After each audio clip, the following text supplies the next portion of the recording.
Hello, my name is Trey Barnes. I'm a data solutions engineer with Asset Vue, and today I'm going to be going over how to import assets using the CSV method for the Asset Vue 3 application.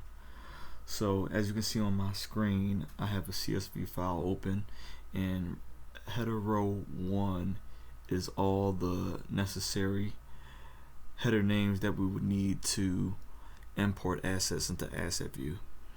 If you'll notice that the F and G column are highlighted red, and that's due to the fact that they aren't necessary to import an asset into the system, but usually if you could have that information, it would probably be better off importing it right then and there.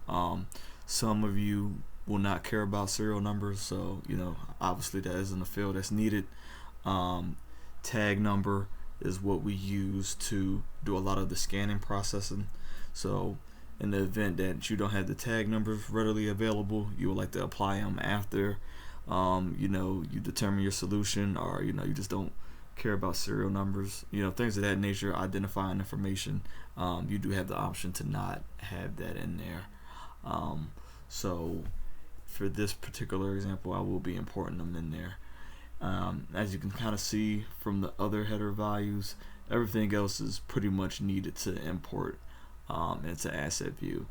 We have our standalone information such as the asset type name, the model name, manufacturer, and also we have the parent folder path. So this is going to be the location of where you're importing the asset into the system. We also have the ability to import using the parent asset instead of just using the location, and I can also explain that as well in another video. In the asset name, it's also a required field that we have in our system, but you have the ability to give the name whatever you want. Height, width, and depth, that really doesn't come into play in the Asset Vue 3 application at the moment. It's more so just data points to capture if you care to capture those, but theoretically you could import values of 111 if you wanted to. Same goes with verification status and inventory state. If this particular information is something that you would like to have as a data point in your system, feel free to use it, but you always have the option to hide this information.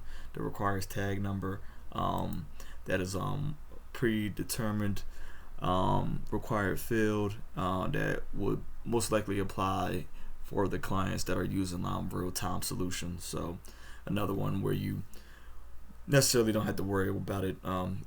If you do, we'll definitely let you know, and you can also feel free to reach out to us at support@assetvue.com if had any questions about any of these fields in more detail. So I'm gonna go ahead and save this file once again here, and I am actually going to move to the application here, and I actually make it full screen. So from here you'll see that I am currently in the assets tab here. So if most of you will probably be in the dashboard, the asset tabs is right over to the next, and here you'll have the ability to import, as you can see here, as I'm hovering over.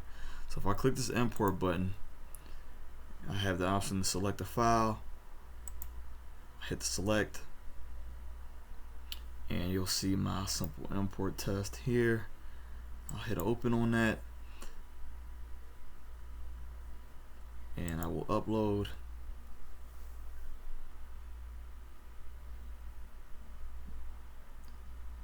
Usually it'll take a couple moments. System is processing everything, making sure there's no invalid validation such as tag number already exists, and you'll see here that it imported the asset, the serial numbers in parentheses here, and I do have the information here of the results. So if I were to see this, you'll see I have another smartphone in here already in the environment from a previous test, but one way that I could uniquely identify that is one of the pieces of data information that I was just talking about. So the tag number, you'll see that this smartphone does have the tag number that I just imported. while the other one doesn't. And we even have the option to show the serial number. Find that. It's up top here, and you'll see here the serial numbers here. So that's just a really simple import process that we have with Asset Vue. It's pretty self-explanatory. You can just follow the model. We also have templates if you would like one, but that's just importing assets in Asset Vue using our Asset Vue 3 application. Thank you.